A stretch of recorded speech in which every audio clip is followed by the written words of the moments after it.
जननी वृंदावनेश्वरी श्री जी की चरणों में कोटि कोटि प्रणाम। कलिमल हारिणी उद्धारक श्रीमद् भागवत महापुराण जी के चरणों में कोटि कोटि नमन। दशरथ नंदन मर्यादा पुरुषोत्तम श्री रामचंद्र जी के चरणों में कोटि कोटि प्रणाम। भक्त रक्षक रामदूत हनुमंत लाल जी के चरणों में कोटि कोटि प्रणाम। बुध भावन श्री भोलेनाथ जी के चरणों में कोटि कोटि नमन।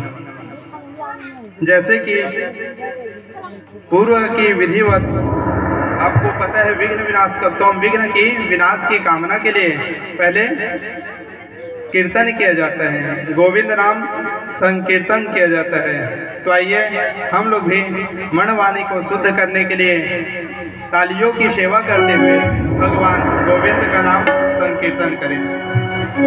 हरे बोल मेरे रसना घड़ी घड़ी, हरे बोल मेरी रसना घड़ी घड़ी,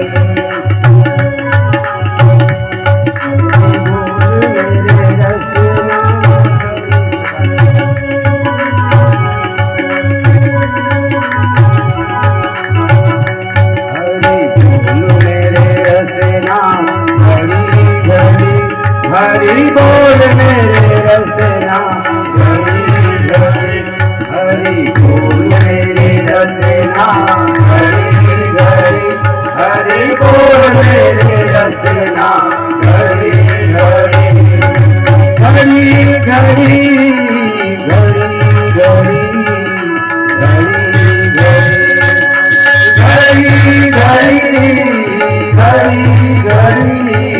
घड़ी घड़ी, घड़ी घड़ी हरि बोल मेरे रसना घड़ी घड़ी, हरि बोल मेरे रसना घड़ी घड़ी, हरि बोल मेरी रसना घड़ी घड़ी, हरि बोल मेरी रसना घड़ी घड़ी, हरि बोल मेरे रसना घड़ी घड़ी, हरि बोल मेरे रसना घड़ी घड़ी, हरि बोल मेरी रसना घड़ी घड़ी, हरि बोल मेरी रसना घड़ी घड़ी।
जय हो।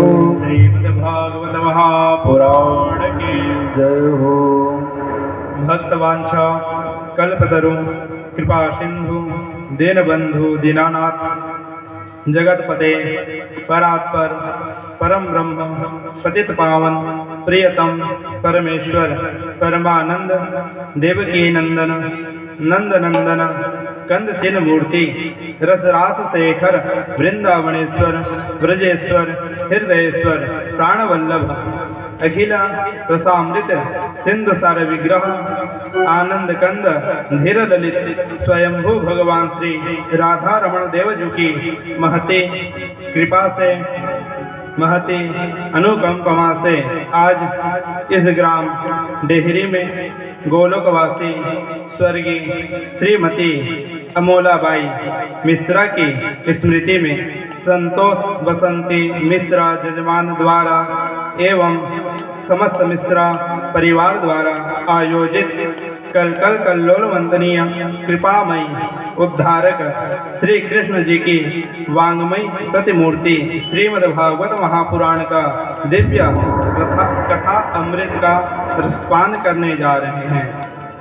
आप समस्त उपस्थित भक्तवृंद भक्तगण श्रोतागण भाई बंधु तथा भक्ति सत्य स्वरूपा कृपामयी वात्सल्यमयी माताओं व बहनों को मेरा अभिनंदन। लो भक्तवत्सल भगवान की जय। तो आज की हम कथा में प्रवेश करते हैं। कल हम लोग श्रीमद्भागवत महापुराण जी का महात्म्य श्रवण किए और गोकर्ण कथा श्रवण किए। आज हम पुनः प्रथम दिवस की कथा में प्रवेश करते हैं। श्रीमद्भागवत सप्ताह ज्ञान यज्ञ यहाँ श्रीमद्भागवत सप्ताह ज्ञान यज्ञ का यहाँ मंगल में शुभारंभ करते हैं। भागवत की कथा चिन्मयी है, अद्भुत है। श्रीमद्भागवत साक्षात कृष्ण स्वरूप है। सज्जनों, एक बात आपसे कहूँ, दुनिया में जितने भी ग्रंथ हैं उन प्रत्येक ग्रंथों में जब उसका शुभारंभ होता है ना, तो किसी न किसी देवता की स्तुति की जाती है। किसी ग्रंथ में राम की स्तुति की जाती है, किसी ग्रंथ में कृष्ण की स्तुति की जाती है, किसी ग्रंथ में दुर्गा मैया की, किसी ग्रंथ में हनुमान जी की स्तुति की जाती है। दुनिया में केवल श्रीमद्भागवत ही ऐसा ग्रंथ है सज्जनों, जिसके आरंभ में न किसी देवता का नाम लेकर स्तुति नहीं की गई है। भागवत में स्तुति की गई है तो केवल सत्य की। भागवत में वंदन है तो केवल सत्य की। भागवत का प्रथम स्कंद का प्रथम श्लोक है, जन्माद्यस्य यतोऽन्वयादितरतश्चार्थे स्वभिज्ञः स्वराट् तेने ब्रह्म हृदय आदि कवये मुह्यन्ति सूरयः तेजो वारिमृदां यथा विनिमयो यत्र त्रिसर्गो मृषा धाम्ना स्वेन सदा निरस्तकुहकं सत्यं परं धीमहि। बड़ा सुंदर वर्णन किया है। जिस परमात्मा की इच्छा शक्ति मात्र से पूरा विश्व प्रपंच बनता है, पालित होता है और लय हो जाता है, वह परम ब्रह्म हिरण्यगर्भ नहीं बल्कि ब्रह्मा जी को, जिसे स्वयं वेदार्थ का ज्ञान का प्रतिपादन करा के बतलाया है, वो कैसा है? बोले स्वराट, जो अपने स्वरूप में प्रतिष्ठित रहता है और अपने प्रकाश से सारी दुनिया को प्रकाशित करता है। ऐसे वो परम ब्रह्म है। जिस वेदार्थ ज्ञान को समझने में बड़े बड़े सूर्य लोग भी मोह को प्राप्त हो जाते हैं, वही वेदार्थ ज्ञान जिसने सबसे पहले ब्रह्मा जी को प्रतिपादन किया। जैसे तेजोमय सूर्य रश्मियों में भी कभी कभी जल की भ्रांति होती है, जल में कभी हमें स्थल का भ्रम हो जाता है, वैसे ही यह जागृत स्वप्न सुसुप्त रूपा जो सृष्टि है उस परमात्मा की अधिष्ठता सत्ता की वजह से सत्यवत प्रतीत होता है। माया और माया के कार्यों से जो सर्वथा परे है, सर्वथा अलग है, ऐसे परम सत्य की हम वंदन करते हैं सज्जनों। सत्यम परम धीमहि, उस सत्य की हम वंदन करते हैं। सत्य की बात क्यों कही है भागवत में? भागवत में पहले, मध्य में और अंत में सत्य का ही प्रतिपादन है। पहले श्लोक में आपने सुना सत्यम परम धीमहि, और भागवत का जब मध्य आता है उसमें भी सत्यव्रतम सत्य परम, उसमें भी आता है सत्यव्रतम सत्य परम। और भागवत के अंतिम अध्याय उसमें भी ऐसा आता है कस्मै येन भागवतम। भागवत के आदि में भी सत्य, मध्य में भी सत्य और अंत में भी सत्य है। तो त्रिकाल बाधित जो सत्य है आदि मध्यांत वो केवल मेरे गोविंद हैं, वो केवल प्रभु हैं। भागवत में पहले सत्य का प्रतिपादन करने का मतलब क्या है? शायद महर्षि वेदव्यास जी बताना चाहते हैं कि जीवन में सत्य पर चलने का संकल्प लेते हैं तो हमारी शिव पूजा भी सार्थक है, मंदिर जाना भी सार्थक है, कथा सुनना भी सार्थक है। और यदि सत्य को हम जीवन में अपनाएंगे नहीं तो शायद ही कोई कार्य सार्थक होगा। इसी कारण व्यास जी महाराज पहले सत्य का आह्वान किए।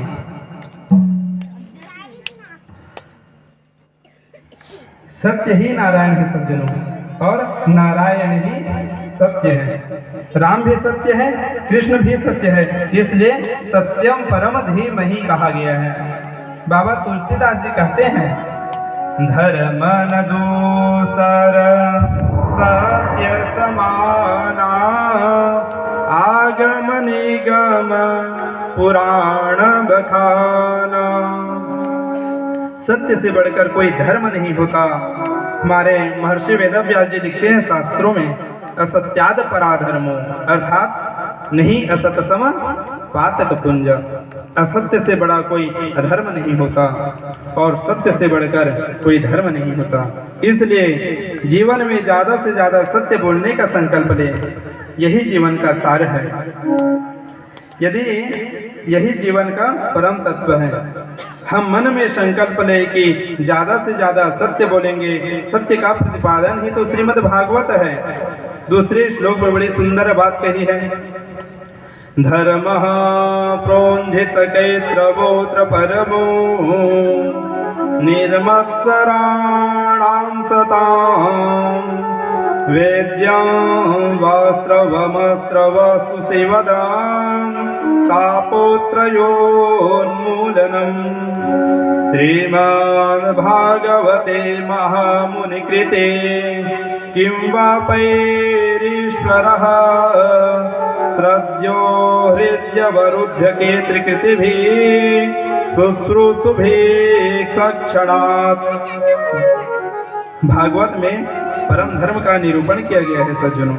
अरे भाई, ये परम धर्म क्या है? तो कहते हैं परम धर्म श्री कृष्ण कथा है।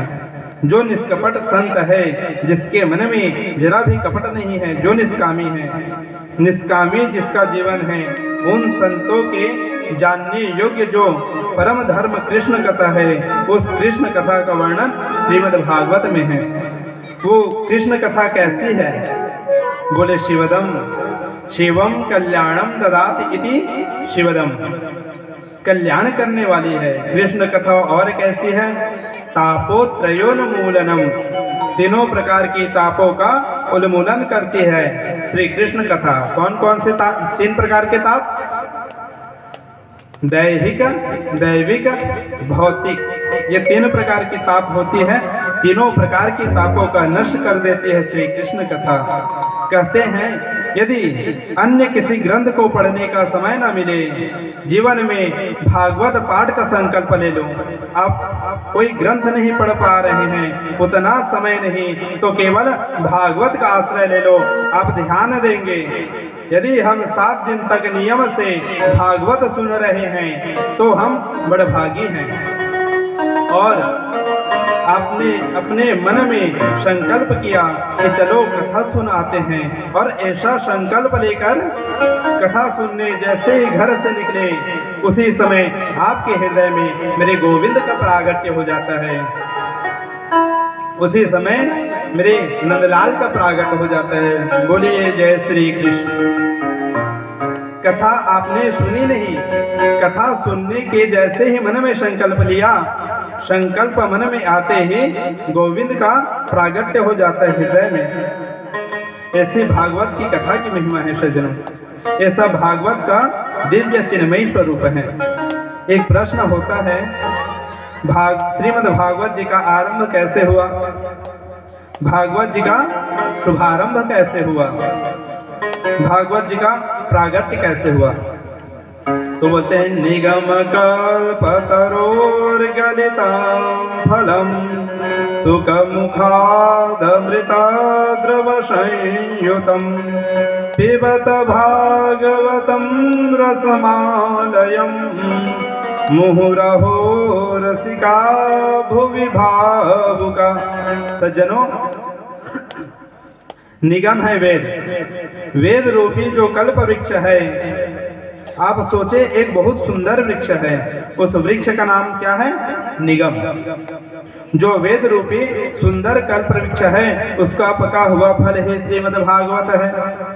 तो ये पका हुआ फल वेद रूपी वृक्ष से नीचे कैसे आया? हमारे सुखदेव जी का मुख लगने से ये फल नीचे की ओर आया। आपने देखा होगा, सुख कहते हैं तोते को, सुख यानी तोता होता है। ये जो सुग्गा होता है ना, तोता होता है ना, ये उसी फल में मुंह लगाता है जो फल मीठा होता है। या तो आप ये समझे कि तोता के मुख लग जाने से खट्टा फल भी मीठा हो जाता है।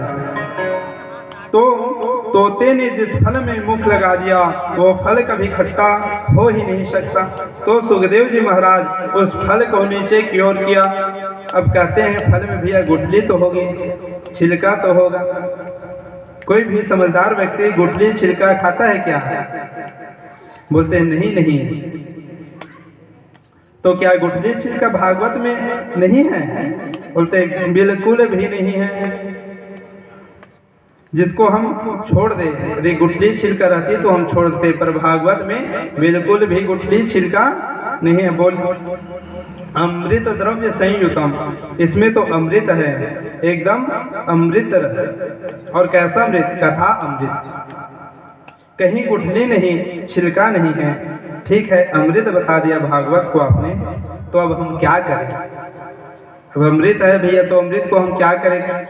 तो बोलते हैं पिबत भागवतम रसमालयम, इस भागवत रूपी रस को पियो। अरे साहब कितनी बार पिए? प्रश्न करते हैं महाराज जी, आप मन तो पियो कि बोल दो तो कतका बार पिए हैं? तो प्रश्न करता है कि कितने बार पिए? तो बोलते हैं मुहु रहो रसिका भुवि भावुका, बार बार पियो, इस रस का बार बार पान करो। जितनी बार पियोगे उतना आनंद आएगा। देखो सुनने की पद्धति क्या है। भागवत की कथा सुनी जाती है, पी तो नहीं जाती। अरे भैया पीने का कोई पदार्थ रहता तो पीते। एक प्रश्न उठ रहा है, क्वेश्चन मार्क।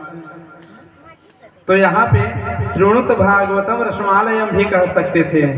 पिबत भागवतम रसमालयम क्यों कहा गया? पियो क्यों कहा गया? क्योंकि तो बताते हैं, क्योंकि जिस चीज को हम सुनते हैं ना, इधर से सुन के इधर से निकाल देते हैं, और यदि तन्मय होकर सुनेंगे तो दिल में उतार लेते हैं। तो जो दिल में उतरता है ना सज्जनों, उसी को पीना कहते हैं। इस कारण भागवत में बोले हैं पिबत भागवतम रसमालयम, उसे ही पीना बोलते हैं। रामचरित जे सुनत अघाही, रस विशेष जाना तिन नाही, हरि कथा सुनी नहीं काना, श्रवण रंध्र अहि भवन समाना। परमात्मा की कथा को सुनकर जो कह दे बहुत सुन लिया, रोज रोज क्या सुने, वही ठाकुर जी हैं, वही कथा है, वही भागवत, क्या सुने। उनके यहाँ सुनी थी, वहाँ सुनी थी, कितनी बार सुनी। ऐसा जिसके मन में भाव आता है वो कथा के तत्व को नहीं समझ पाता, कथा की महिमा को नहीं समझ पाया है। जितना सुनोगे उतना ही सुख मिलेगा। इसलिए यहाँ पर कहते हैं मुहुर हो रसिका भुवि भावुका, कथा के रस का पान करो। एक बार नहीं, 10 बार नहीं, 50 बार नहीं, हजारों बार सुनो, लाखों बार सुनो। जितनी बार सुनोगे उतना अच्छा लगेगा, उतना ही आनंद आएगा सज्जनों। अब हम उसी प्रसंग पर चढ़ते। बड़ा सुंदर स्थान है नैमिषारण्य क्षेत्र, जहाँ संतों की मंडली के मध्य आदरणीय श्री सुत जी महाराज विराजमान हैं। सुत जी ने उन ऋषियों से महात्मा के बारे सुत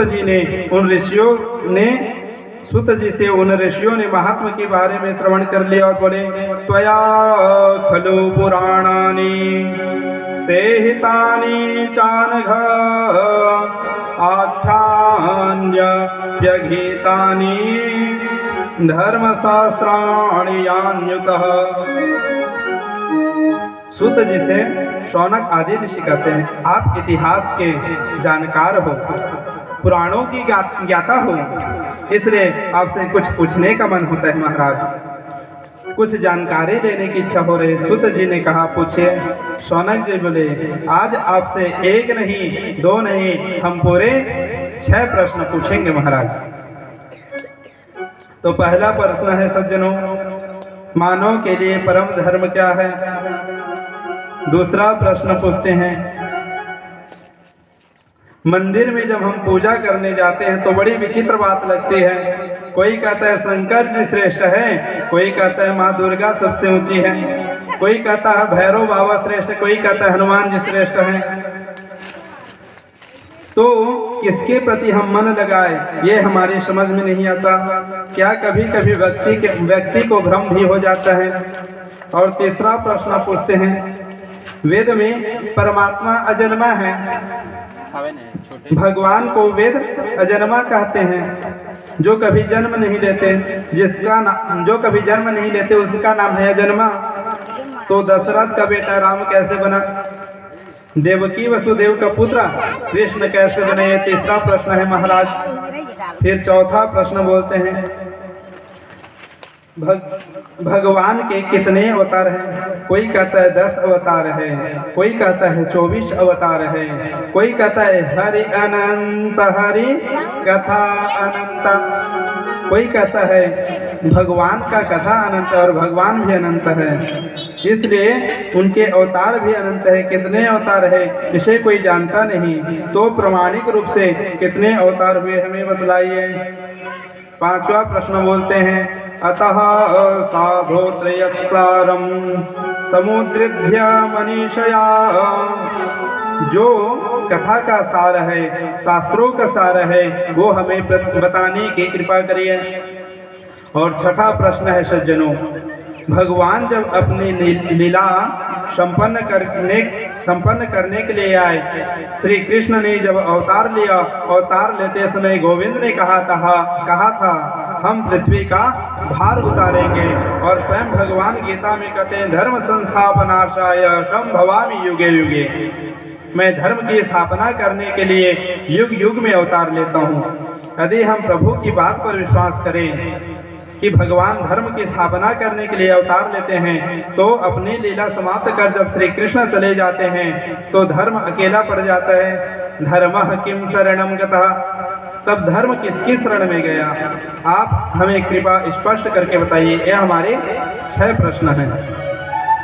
शौनक आदि ऋषियों के मन के प्रश्नों को सुनकर सुत जी बड़े गदगद हो गए। सज्जनों, ऋषियों से बोले आपने उत्तम प्रश्न किए हैं और आपके प्रश्नों के उत्तर देने से पहले मैं परम आदरणीय श्री सुत जी महाराज, मैं परम आदरणीय आचार्य सुखदेव जी के चरणों में कोटि कोटि प्रणाम करता हूँ। सुखदेव जी का जीवन इतना महत्वपूर्ण है सज्जनों, ऐसा आदर्श चरित्र किसका होगा।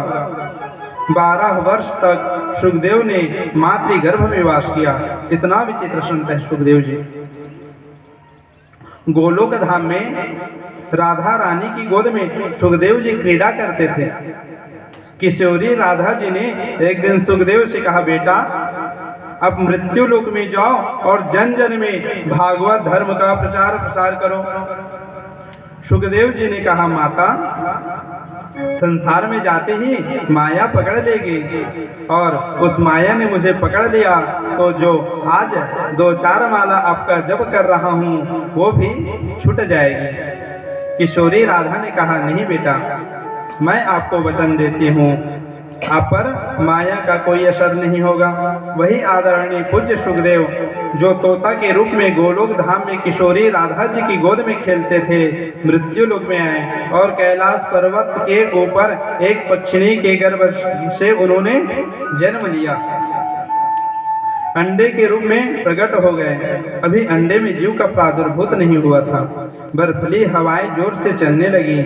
सुखदेव जी के माता पिता सुख पक्षी और पक्षिणी दोनों उस अंडे को पड़ा छोड़कर चले गए और कैलाश पर्वत पर रहते हमारे भगवान भोले शंकर जी, भगवान शिव जी वहाँ वास करते हैं। नारद जी ने एक बार अपने मन में विचार किया कि सुखदेव जी का प्रागट्य होना चाहिए। अब आदरणीय सुखदेव जब तक प्रकट नहीं होंगे तब तक जन जन में भागवत धर्म का प्रचार कैसे होगा। सुखदेव जी को लाए कौन? नारद। और नारद बड़ा विचित्र संत है। नारम ज्ञानम ददात इति नारद, जो ज्ञान देता है उसे नारद कहते हैं। या फिर आप ये समझे, नारम अज्ञानम अद्य खंडयति इति नारद, जो अज्ञान का खंडन करे उसे नारद कहते हैं। और नारद का एक और अर्थ होता है नारद। नारद का एक और अर्थ होता है क्या? नारद। जिसकी बात कभी रद ना हो वो नारद है, उसे नारद कहते हैं। नारद का एक स्वभाव है, आपको बताऊं क्या स्वभाव है नारद का। जिस घर में कभी झगड़ा नहीं होता, यदि नारद जी का वहां पदार्पण हो जाए तो झगड़े की शुरुआत हो जाती है। और जिस घर में रोज लड़ाई होती है, झगड़े होते हैं, वहां नारद जी चले जाएं तो हमेशा के लिए झगड़ा बंद हो जाता है। नारद जी का ये स्वभाव है सज्जनों। नारद जी जहां भी गए, भागवत में लिखा है नारदो देव दर्शन, नारद जी का दर्शन जिस किसी मनुष्य को हुआ उसे भगवान जरूर मिले। ये नारद जी की विशेषता है। नारद जी ने सोचा हमने लक्ष्मी नारायण में तो झगड़ा एक बार करा ही दी है, मेरे कारण ब्रह्मा जी और उनकी पत्नी में भी विवाद हो चुका है, लेकिन शिव और पार्वती में कभी विवाद नहीं हुआ। देखो नारद क्या कराने गए? विवाद कराने गए। किनसे? बताइए, किनसे विवाद कराने गए हैं? शिव जी से और माता पार्वती से। लेकिन शिव पार्वती में कभी विवाद नहीं हुआ। ऐसा कुछ नाटक करके जाऊं जिससे इन दोनों में भी झगड़ा शुरू हो जाए। सो सीधे कैलाश पर्वत चले गए। भगवान शंकर तो गुफा में तपस्या में बैठे थे, माता पार्वती आश्रम में अकेली थी।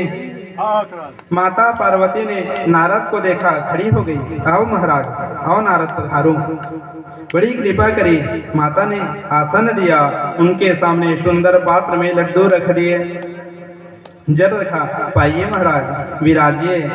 नारद जी, आपको बहुत दिनों से देखा नहीं, आजकल कहीं आना जाना बंद कर दिया है क्या? नारद जी बोले, माता संसार में किसी के घर में नहीं आता जाता, एकदम से आना जाना बंद कर रखा है मैंने। पार्वती बोली, क्यों? नारद जी बोले, क्या बताऊं माता, संसार के इन लोगों में ना प्रेम बनावटी हो गया है।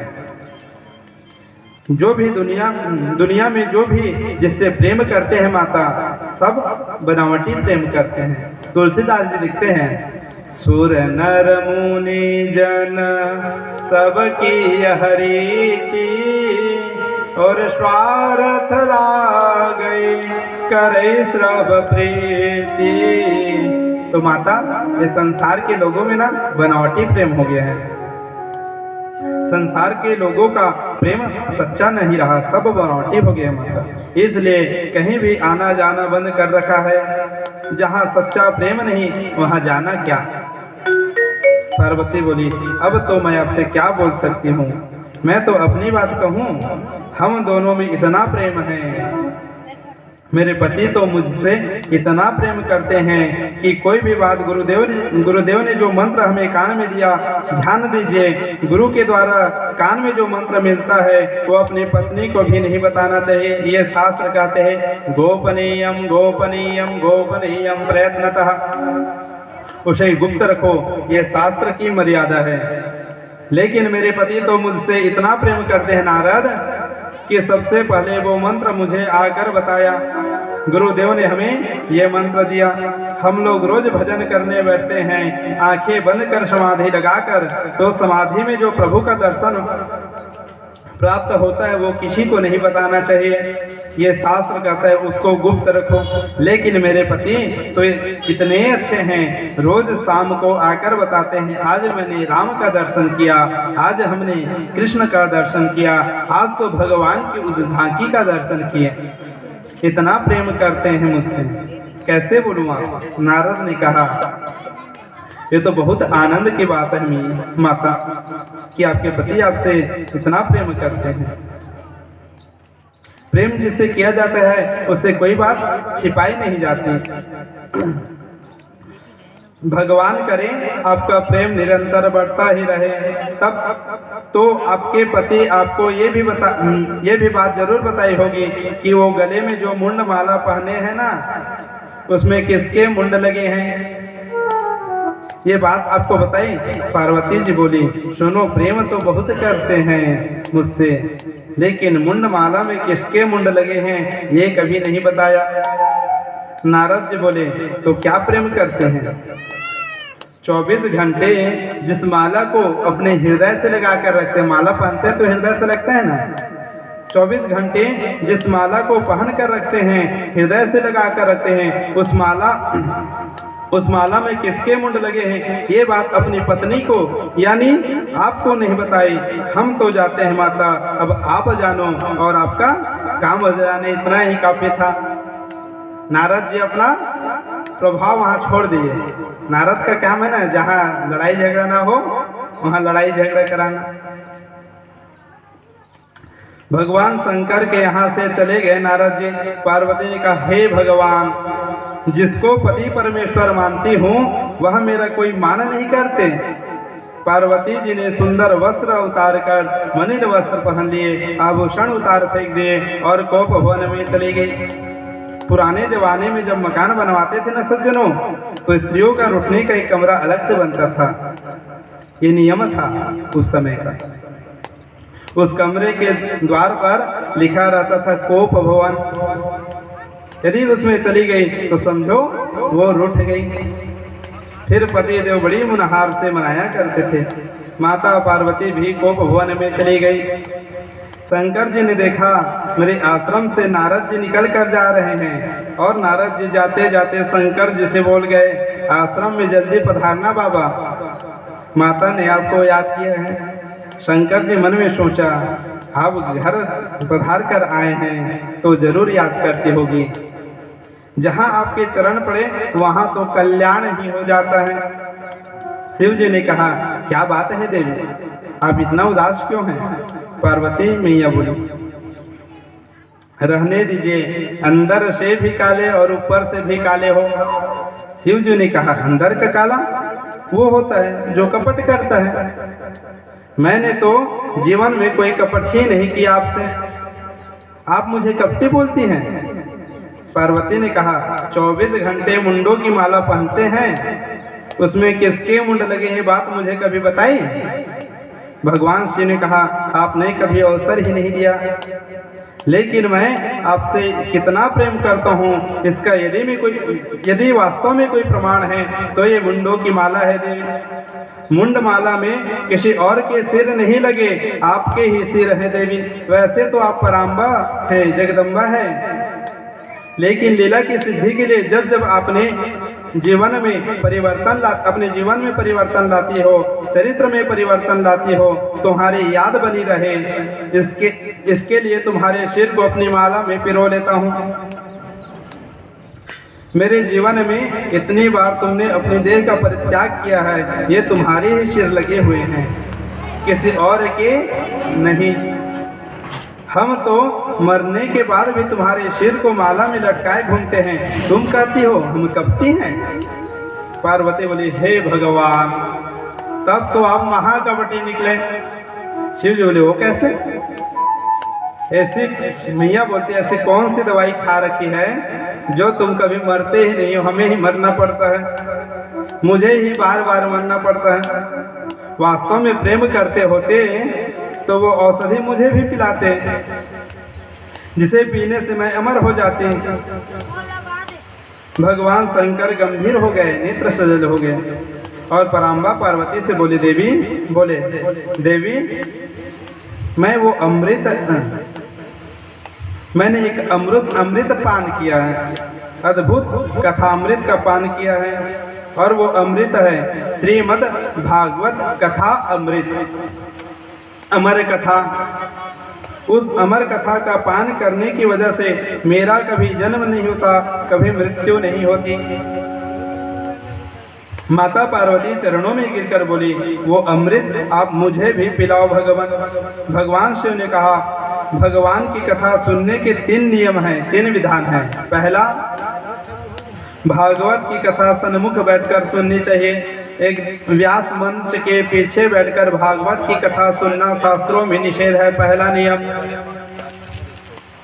दूसरा, बीच में उठना नहीं चाहिए, व्यर्थ की बातें नहीं बोलनी चाहिए, बोलना है तो कीर्तन बोलो, जय श्री कृष्ण बोलो, राधे कृष्ण बोलो। और तीसरा नियम बताते हैं, भागवत की कथा में सोना नहीं चाहिए, एकाग्र होकर तन्मय होकर सुननी चाहिए।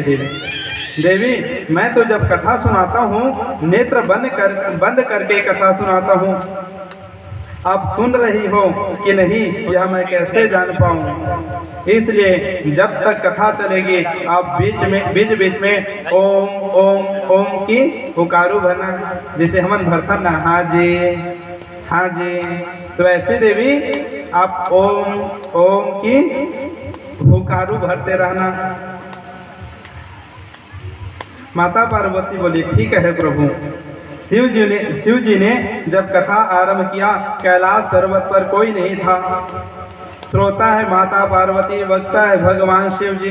भगवान अपने डमरू को बजाए, सभी पक्षी जितने भी जीव जंतु थे सब उड़ गए। वहाँ पे कैलाश पर्वत में कोई नहीं था जब कथा प्रारंभ हुआ। तो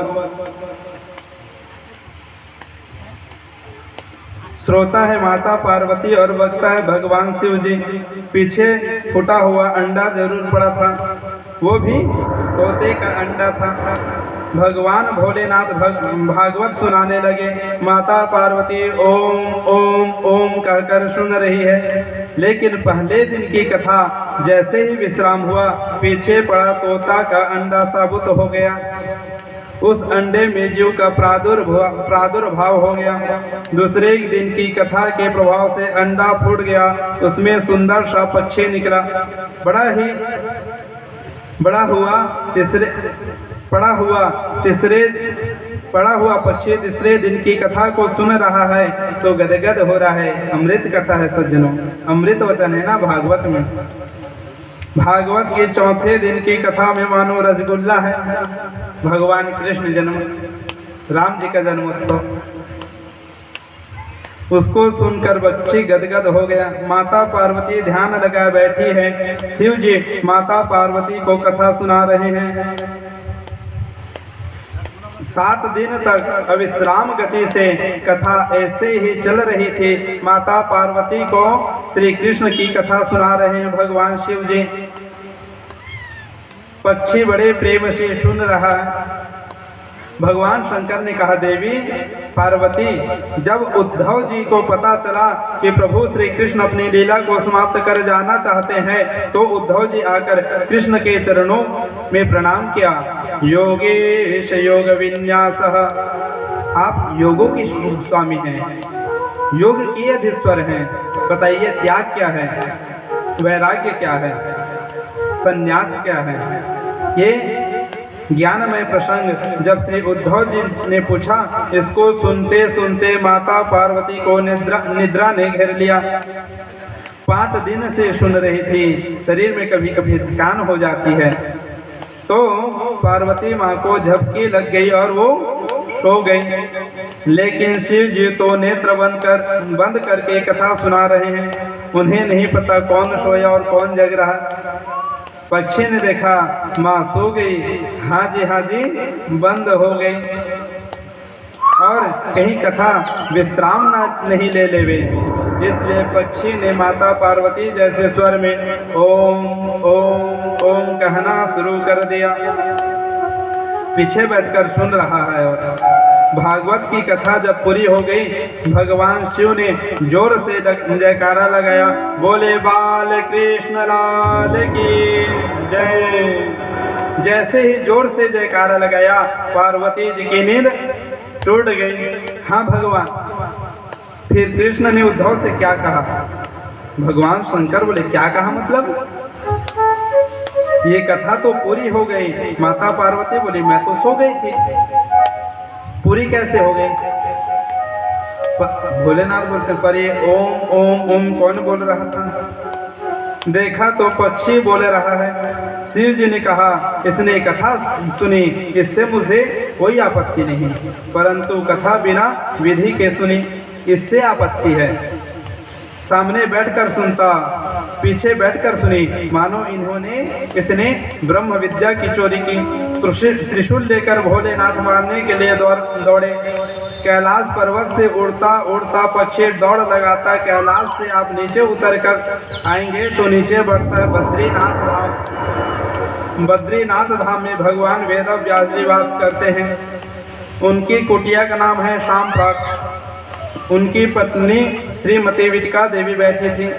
अपने पति से बोले बुढ़ापा तो आ गया, बेटा तो हुआ नहीं। व्यास जी बोले सब भगवान कल्याण करेंगे, चिंता मत करो। ऐसा व्यास पत्नी सोच रहे थे कि उन्हें जोर से उबासी आ गए और उड़ता हुआ वो नन्हा सा सुख मुंह से होकर गर्भ में चला गया। बोलो सुखदेव जी भगवान की जय हो। शंकर जी देखकर चले गए, लेकिन कहीं मिला नहीं। वही आचार्य सुखदेव 12 वर्ष तक मातृ गर्भ में रहकर गर्भ को जिन्होंने मंदिर बना दिया, ऐसा आदरणीय सुखदेव ने मंदिर बना दिया सज्जनों गर्भ को। 12 वर्षों तक माँ के गर्भ में वास किया। लेकिन व्यास पत्नी ने कहा व्यास जी से अजी सुनते हो? व्यास जी बोले क्या है? बोलते हैं मेरे गर्भ में वेद मंत्रों का उच्चारण होता है। व्यास जी ने कहा जरूर कोई ज्ञानी पुरुष होगा तुम्हारे गर्भ में। लेकिन बोलते विटिका देवी बोलते लेकिन बाहर आने का नाम ही नहीं लेता। 12वीं साल चल रही है। व्यास जी ने कहा बेटा बाहर आ जाओ, तुम्हारे मातुश्री को बड़ी तकलीफ होती है। सुखदेव जी कहते हैं मैं बाहर नहीं आऊँगा, बाहर आते ही विष्णु की माया मुझे पकड़ लेगी। व्यास जी ने कहा मैं वचन देता हूँ बेटा तुम्हें विष्णु का माया का कोई असर नहीं होगा। सुखदेव ने कहा आपकी बात पर कैसे विश्वास करूं पिताजी? माया बहुत चंचल है, ये माया बहुत विचित्र है। माया का पार पाना किसी के वश की बात नहीं। यदि मायापति विष्णु आकर कह दे कि माया नहीं सताएगी तो आ जाऊंगा। मेरे गोविंद को आना पड़ा सज्जनों। और गोविंद ने कहा बेटा सुखदेव तुम पर माया का असर नहीं होगा। 12 वर्ष मातृ गर्भ में वास किया। गर्भ से प्रकट होते ही सीधे वन की ओर चल दिए। जैसे ही वन की ओर जा रहे हैं जैसे ही वन की ओर सुखदेव जी जा रहे हैं, पीछे पीछे व्यास जी जा रहे हैं। यं व्रजन्तमनुपेतमपेतकृत्यं द्वैपायनो विरहकातर आजुहाव पुत्रेति तन्मयतया तरवोऽभिनेदु तं सर्वभूतहृदयां मुनिमानतोऽस्मि। जन्म लेते ही जो सन्यास ले लिए, पुत्र पुत्र कहकर व्यास जी पीछे पीछे चल रहे हैं, ऐसे परम वंदनीय पूज्य सुखदेव जी के चरणों में हम सभी कोटि कोटि प्रणाम करते हैं। व्यास जी कहते हैं, पुत्र जवाब मिलता है वृक्षों से। वृक्ष शायद ये बताना चाहते हैं कि इस बार जिनके आप पिता बन चुके हो, ये पहले आपके पिता रहे होंगे, इसमें कोई आश्चर्य नहीं। व्यास जी लौट कर चले आए। ऐसे परम आदरणीय वंदनीय पूज्य श्री सुखदेव जी को हम प्रणाम करते हैं। सुखदेव परम संत हैं सज्जनों। संवये पुंसा पराधर्मो यतो भक्तिरधोक्षजे अहेतुक्य प्रहितायात्मा यात्मा संप्रसीदति। आदरणीय सुत जी सौनक आदि ऋषियों का प्रश्न का जवाब देते हैं। पहला प्रश्न था, मानव के लिए परम धर्म क्या है? उत्तर देते हैं, मनुष्य के लिए सर्वोत्तम धर्म है श्री कृष्ण के चरणों में प्रीति होना। क्या है सर्वोत्तम धर्म? गोविंद के चरणों में प्रीति होना, कन्हैया के चरणों में प्रीति होना। लेकिन कन्हैया के चरणों में जो प्रेम हो वो निष्काम प्रेम हो। कैसा? निष्काम प्रेम हो कि हमें भैया भगवान हमें ये चाहिए, वो चाहिए, फलाना चाहिए, ढेमका चाहिए, ये वाला नहीं। निस्वार्थ भक्ति, और निस्वार्थ भक्ति जो रहती है ना, निरंतर बढ़ती रहती है। उदाहरण के तौर पे जैसे छोटा सा बच्चा रहता है तो माँ उसके प्रति जो लालन पालन करती है, जो प्रेम करती है, वो निस्वार्थ भक्ति होती है। उसमें कोई स्वार्थ नहीं छिपा रहता, तो वही निस्वार्थ भक्ति हमेशा बढ़ती रहता है। तो सर्वोत्तम धर्म क्या है? कन्हैया के चरणों में प्रीति होना। लेकिन कन्हैया के चरणों में जो प्रीति हो वो निष्काम होना चाहिए, कोई कामना नहीं। निष्काम प्रेम ही सर्वोत्तम धर्म है। आप गौर से सुने, बहुत सुंदर बात कही है। वास्तव में निष्काम धर्म से ऊंचा कोई धर्म नहीं होता सज्जनों। हम मंदिर इसलिए नहीं जाए कि बदले में कुछ चाहिए।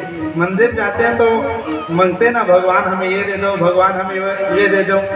तो हम मंदिर इसलिए नहीं जाएं कि बदले में हमें कुछ चाहिए, बल्कि मंदिर हम इसलिए जाएं क्योंकि मंदिर जाना हमारा धर्म है। हम श्री कृष्ण कथा, भागवत इत्यादि इसलिए नहीं सुने कि हमारा व्यापार अच्छे से चलने लगे, बल्कि हमें कथा इसलिए श्रवण करनी चाहिए सज्जनों कि ये कथा श्रवण करना हमारा क्या है? धर्म है। वो तो व्यापार अपने आप ही चलेगी। भागवत इसलिए सुनो क्योंकि भागवत सुनना हमारा धर्म है। ये जीवन का सार है सज्जनों। दूसरा नंबर का प्रश्न था, मंदिर में पूजा करने जाते हैं तो कौन से देवता श्रेष्ठ हैं? सुत जी ने बड़ी सुंदर बात कही, निंदा कभी किसी की करो मत, निष्ठा हमेशा एक में रखो। जैसे वृक्ष की जड़ में हम पानी डालते हैं, ऊपर पत्ते भी हरे होते हैं, फूल भी आते हैं, फल भी आते हैं। जरा हम लोग गौर से देखें, वृक्षों में सैकड़ों डालियां भी होती है, अरबों पत्ते होते हैं, करोड़ों फूल होते हैं, लाखों फल होते हैं, परंतु जड़ उसकी एक ही है। जितनी देवी देवता हैं, जितने भगवान हैं, सबका मूल तो केवल मेरे गोविंद हैं, श्री कृष्ण हैं। मूल तत्व तो श्री कृष्ण है सज्जनों। इसलिए मन को गोविंद के चरणों में लगाओ, निंदा कभी किसी की करो मत। एक साधे सब साध, एक साधे सब सधे, सब साधे सब जात। गीता में कहते हैं, अनन्या चिंतयन्तो मां ये जना पर्युपासते तेषां नित्याभियुक्तानां योगक्षेमं वहाम्यहम्। अनन्यता से गोविंद का चिंतन करो, जिसकी दृष्टि में एक के अलावा कोई ना हो। आपकी दृष्टि ऐसा महान बन जाए जो आपके सामने आवे उसमें आपको गोविंद ही दिखाई दे। भागवत में वर्णन आता है कि माता कात्यायनी का पूजन करने के लिए पराम्बा से रुक्मणी जी गई, तो रुक्मणी जी की आंखों के सामने मूर्ति थी माँ कात्यायनी की, लेकिन कात्यायनी की मूर्ति में उन्हें दर्शन हो रहे द्वारिका नाथ का। इसलिए निष्ठा प्रेम एक में करे और वंदन सबका करो सज्जनों। तीसरा प्रश्न था, भगवान का नाम अजन्मा है तो प्रभु जन्म कैसे ले लिया? सूत जी कहते हैं प्रभु का जन्म नहीं होता, प्रभु का तो अवतार होता है। परमात्मा के भिन्न भिन्न अवतार हैं। जब जब होई धर्म की हानि, बाढ़हि असुर महा अभिमानी, तब तब धरे प्रभु विविध शरीरा, हरहि कृपा निधि सज्जन पीरा। शास्त्र के परिप्रेक्ष्य में देखे तो भगवान के 24 अवतार हैं।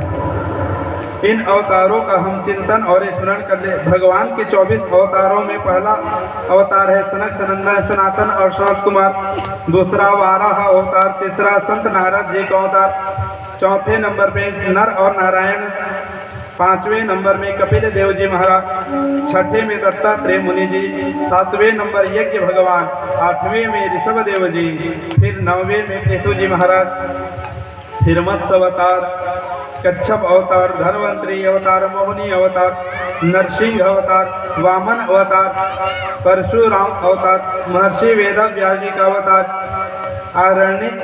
आदरणीय श्री राम जी का अवतार, फिर 19वें नंबर में बलराम जी का अवतार, शेष अवतार, फिर 20वें नंबर में मेरे गोविंद का अवतार श्री कृष्ण अवतार, फिर हरि अवतार, हंस अवतार, बुद्ध अवतार, और 24वें अवतार कौन है? कैसे 24वें नंबर के अवतार कौन है?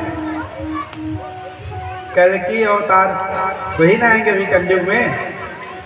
तो 24वें नंबर के अवतार कल्कि अवतार होगा सज्जनों। भगवान के जितने अवतार हैं उनमें प्रत्यक्ष परिपूर्ण अवतार 2 ही माने जाते हैं। पहला कृष्ण अवतार और श्री राम अवतार। राम और कृष्ण के अवतार में अंतर क्या है सज्जनों? राम और कृष्ण दोनों एक ही तत्व हैं। राम कृष्ण दो एक हैं, अंतर नहीं निमेष, इनके नयन गंभीर है, उसके चपल विशेष। राम के नयनों में गंभीरता है, कृष्ण के नयनों में चपलता है। वस्तुतः राम कृष्ण दोनों एक ही तत्व है, अंतर नहीं है। राम मर्यादा पुरुषोत्तम है तो मेरा गोविंद लीला पुरुषोत्तम है सज्जन। राम ने जीवन में जो अनुभव किया कृष्ण ने उसी को जीवन में गाया। भागवत लिखने का महर्षि वेदव्यास जी का मूल प्रयोजन किसी भी उपाय से मन को गोविंद के चरणों में लग जाए, इसलिए महर्षि वेदव्यास जी ने भागवत लिखे। ऋषियों ने प्रश्न कर लिया, क्यों ये व्यास जी कौन है, ये किसके पुत्र हैं? सूत जी ने कहा, बहुत सुंदर प्रश्न है आपका। नारायण के पुत्र हुए ब्रह्मा, और ब्रह्मा के पुत्र है वशिष्ठ, वशिष्ठ के पुत्र हुए शक्ति, शक्ति के पुत्र पराशर, और पराशर के पुत्र महर्षि वेदव्यास जी महाराज। ध्यान दें, वेदव्यास जी महाराज जब अवतार लिए और जन्म लेते ही वन की ओर जाने लगे तो उनकी माता सत्यवती रोते हुए कहती है, बेटा तुम वन में जा रहे हो, मैं तुम्हारे बिना कैसे रहूंगी, नहीं रह सकते तुम्हारे बिना। व्यास जी ने कहा, माँ जब भी तुम स्मरण करोगी ये बालक तुम्हारे चरणों में समर्पित हो जाए। अच्छा, व्यास जी महाराज चिरंजीवी है, और 7 लोग चिरंजीव, अश्वत्थामा बलिर व्यासो, तो व्यास जी हैं ये चिरंजीव है, अजन, यानी कि इनकी मृत्यु नहीं हुई है, आज भी हैं व्यास जी महाराज, अश्वत्थामा जैसे है। तो तुम जब भी स्मरण करोगी माँ, ये बालक तुम्हारे चरणों में समर्पित हो जाएगा, तुरंत प्रकट हो जाएगा। यह कहकर व्यास जी चले गए। व्यास जी ने सोचा ऐसा सुंदर स्थान खोजूं जहां बैठकर भजन में मन लगे। व्यास जी सीधे उत्तराखंड को गए। बद्रीनाथ जाकर सरस्वती नदी के तट पर एक सुंदर सा आश्रम बनाया, पर्णकुटी आश्रम बनाया। उसका नाम है शामप्राश। बहुत शांतिप्रद स्थान है। बद्रीनाथ धाम में स्वर्ग दर्शन होता है सज्जनों। वहाँ महर्षि वेदव्यास जी का पावन आश्रम है। महर्षि वेदव्यास जी भजन करने बैठे। जैसे उन्होंने भजन में समाधि लगाई तो व्यास जी के ध्यान में पूरी दुनिया घूमने लगी। तो व्यास जी ने समाज के कल्याण के लिए एक वेद के 4 भेद कर दिए। कौन कौन से? ऋग्वेद, यजुर्वेद, सामवेद और अथर्ववेद। फिर विचार किया कि वैदिक भाषा तो बहुत कठिन है। तब पंचम वेद महाभारत का निर्माण किया। महाभारत की रचना व्यास जी ने गणेश जी की सहायता से पूर्ण किया था। महाराज महाभारत जी गणेश जी की सहायता से पूर्ण किया था। महाभारत में व्यास जी ने सारा ज्ञान भर दिया, पर विचार किया कि समाज में कुछ लोग ऐसे भी हैं जो देवताओं का बंटवारा करने में निपुण होते हैं। इसलिए एक एक कर उन्होंने 17 पुराणों की रचना की। 17 पुराण कौन कौन से? ब्रह्म पुराण, पद्म पुराण, विष्णु पुराण, शिव पुराण, भविष्य पुराण, नारद पुराण, 7वें में मार्कंडेय पुराण, अग्नि पुराण, ब्रह्म वैवर्त पुराण, लिंग पुराण, वाराह पुराण, स्कंद पुराण, फिर वामन पुराण, कूर्म पुराण, मत्स्य पुराण, गरुड़ पुराण और ब्रह्म पुराण। 17 पुराण की रचना कर दिया।